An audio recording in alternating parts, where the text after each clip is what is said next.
அதாவது அமெரிக்காவை பொறுத்த வரைக்கும் ட்ரம்ப் அவர்கள் ஒரு விஷயத்தை சொல்லி மக்களுடைய ஆதரவை பெற்று இன்னைக்கு அமெரிக்காவுடைய அதிபரை 2வது முறை வந்திருக்கிறாங்க.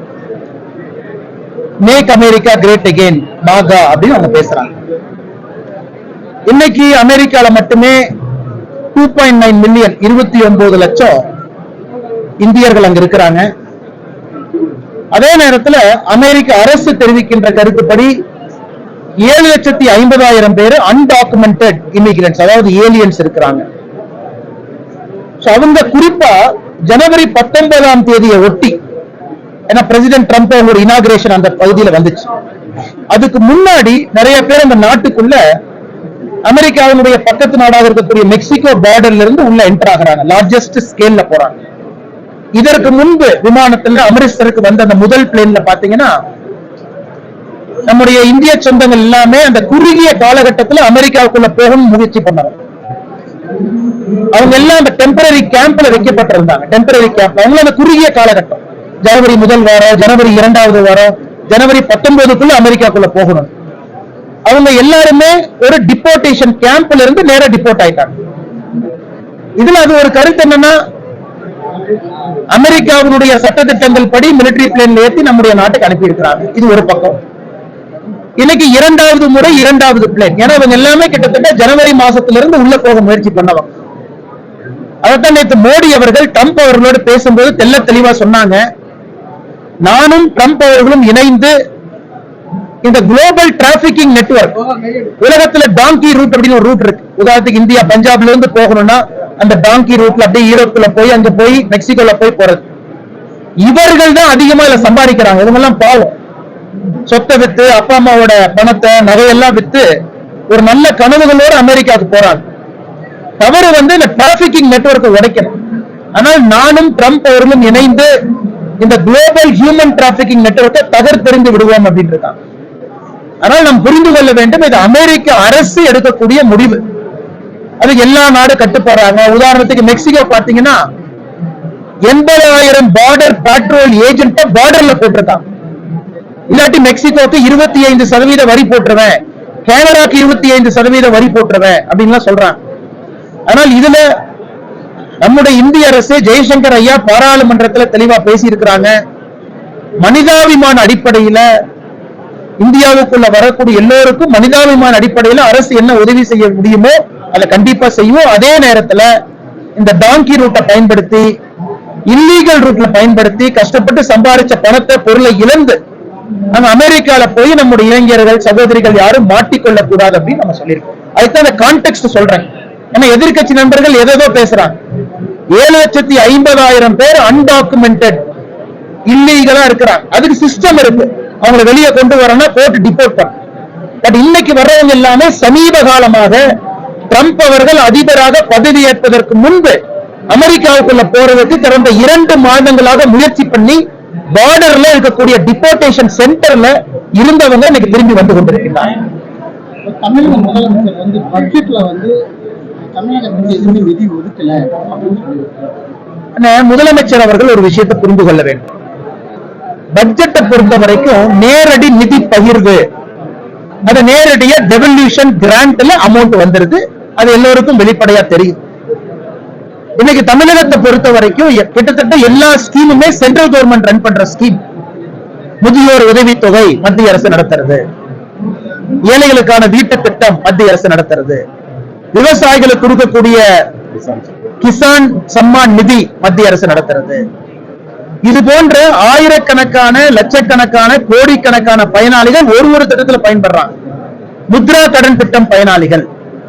ஆனால் நீங்க கூட்டி கழிச்சு பார்த்தீங்கன்னா முதலமைச்சருக்கு தெரியும், பல மேடைகள் நம்ம சொல்றோம், மோடி அவர்களுடைய அரசு வந்த பிறகு தமிழ்நாட்டிற்கு நாம் கொடுத்த பணம் நிதி பகிர்வு அடிப்படையில் 2.5 மடங்கு உயர்ந்திருக்கிறது. சில இடத்துல 3.5 மடங்கு. ரயில்வே ப்ராஜெக்ட் அதிகம். 46,000 கோடி ரூபாய் இன்னைக்கு நேஷனல் ஹைவே வேலை தமிழ்நாடு நடந்துகிட்டு இருக்கு. விமான நிலையம், துறைமுகத்திலிருந்து இவ்வளவு வேலைகள். அதனால எந்த அடிப்படையில மாண்புமிகு முதலமைச்சர் ஐயா ஸ்டாலின் அவர்கள் எந்த அடிப்படையில பட்ஜெட்ல தமிழ்நாட்டுக்கு எதுவுமே இல்லைங்கிறாங்க? நான் சென்னை பொதுக்கூட்டத்தில் பேசினேன். 10 ஆண்டு காலம் யூபிஏ அரசுல எத்தனை முறை தமிழ்நாடுங்கிற வார்த்தையை பயன்படுத்தினாங்க? 4 முறை. தமிழ்நாடு அப்பனா 6 முறை தமிழ்நாடு என்கின்ற வார்த்தை பட்ஜெட்ல இல்ல. அந்த 4 முறை பயன்படுத்தியதுக்கு 8800 கோடி ரூபாய் வந்துச்சு. தமிழ்நாடு ஒரு ஸ்பெஷல் ஸ்கீம்.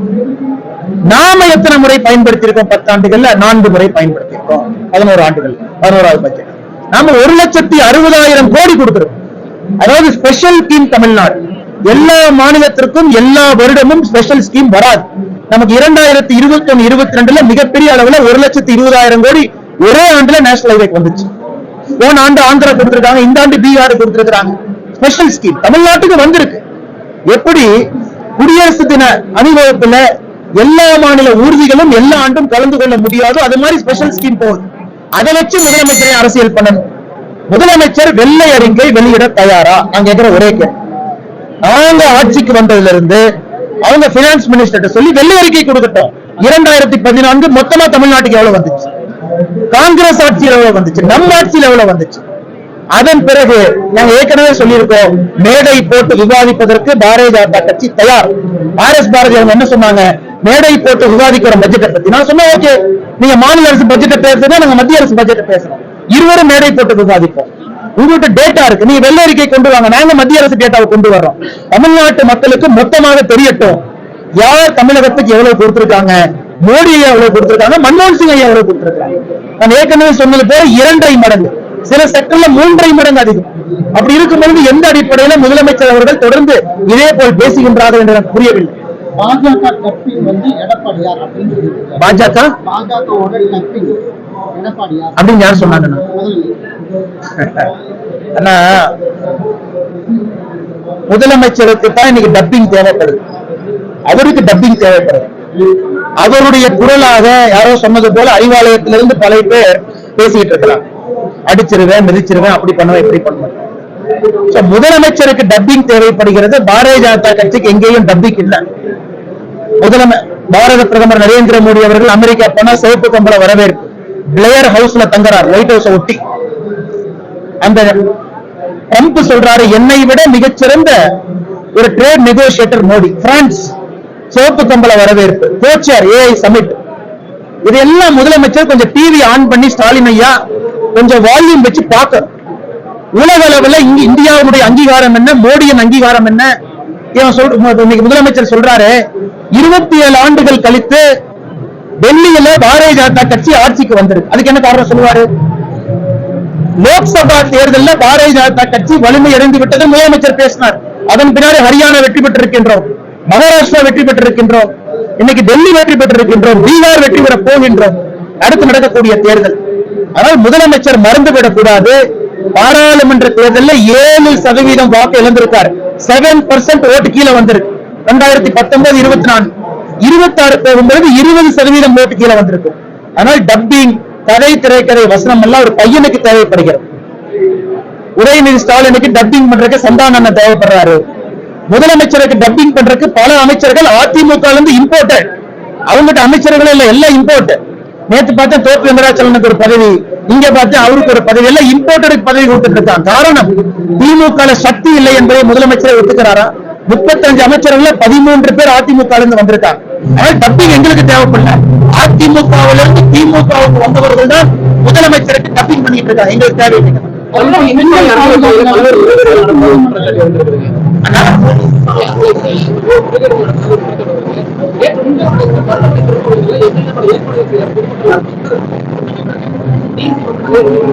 அண்ணா, இந்து அறநிலைத்துறை அவங்க காம்பன்ட்ரோலர் ஆடிட்டர் ஜெனரல் சிஏஜி ஆடிட்டுக்கு இந்து அறநிலைத்துறை டாக்குமெண்டே வைக்க மாட்டாங்களே ஏன்? அவங்களுக்கே தெரியும் அவ்வளவு ஊழல் அங்க நடந்திருக்கு.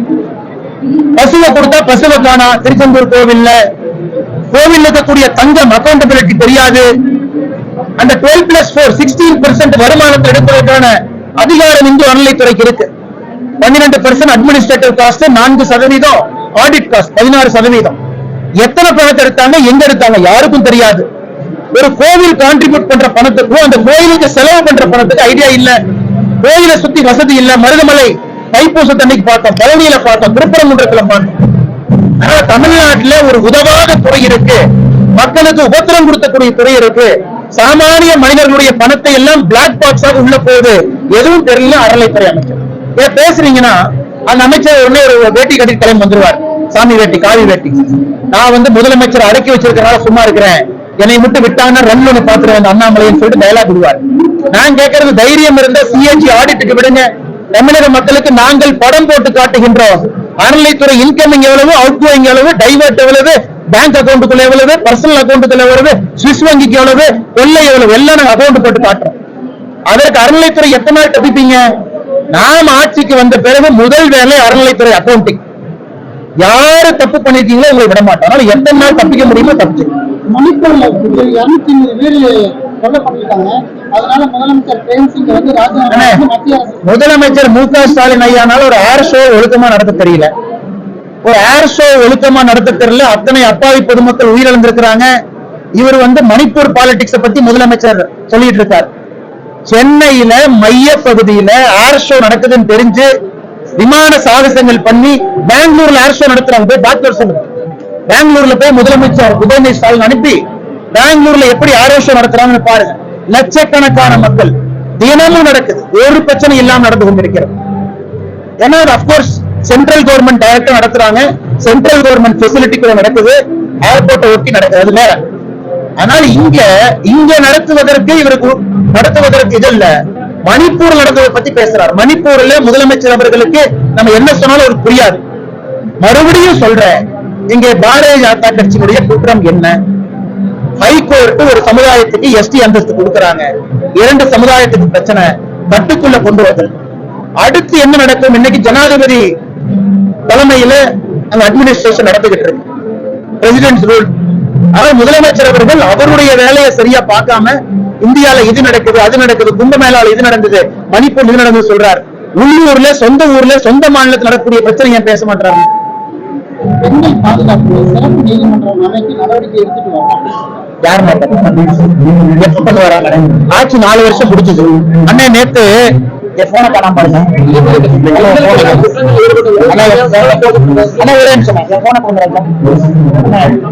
ஐயா ஏடிஜி லா அண்ட் ஆர்டர் சுற்றறிக்கை வெளியிட்டிருக்காரு. அவர் பேர் டேவிட்சன் தேவாசிர்வாதம் ஐயா. என்ன சுற்றறிக்கையில போட்டிருக்காருன்னா, தமிழ்நாட்டிலே பெண்களுக்கு எதிராக குழந்தைகளுக்கு எதிராக குற்றம் அதிகரிச்சிருக்கு. சர்டிபிகேட் யாருன்னு ஏடிஜி லா அண்ட் ஆர்டர் சுற்றறிக்கை காட்டுறேன் பாருங்க. சுற்றறிக்கை போன்ல மாநிலத்தினுடைய ஏடிஜி லா அண்ட் ஆர்டர் ஒத்துக்கிறாரு. பெண்களுக்கு எதிராக குழந்தைகளுக்கு எதிராக பரவாயில்ல வாட்ஸ்அப் அனுப்பிச்சிருவோம். பெண்களுக்கு எதிராக குழந்தைகளுக்கு எதிராக குற்றம் அதிகரிச்சிருக்குன்னு ஏடிஜி லா அண்ட் ஆர்டர் ஒத்துக்கிறார். முதலமைச்சர் ஏன் ஒத்துக்க மாட்டாரு? சுற்றறிக்கை நான் உங்களுக்கு தர்றேன்.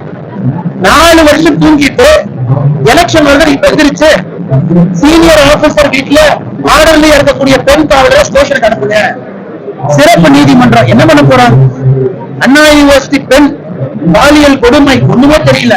அதாவது முதலமைச்சர் அவர்கள் பகல் கனவுல இருக்கிறார். அவங்க வீட்டில் இருக்கக்கூடிய பெண்கள் நல்லா இருக்கிறாங்க, பாதுகாப்பா இருக்கிறாங்க. கோபாலபுர வீட்டை தாண்டி வெளியே எந்த பெண்ணுக்கும் பாதுகாப்பு இல்லை என்பதுதான் உண்மை.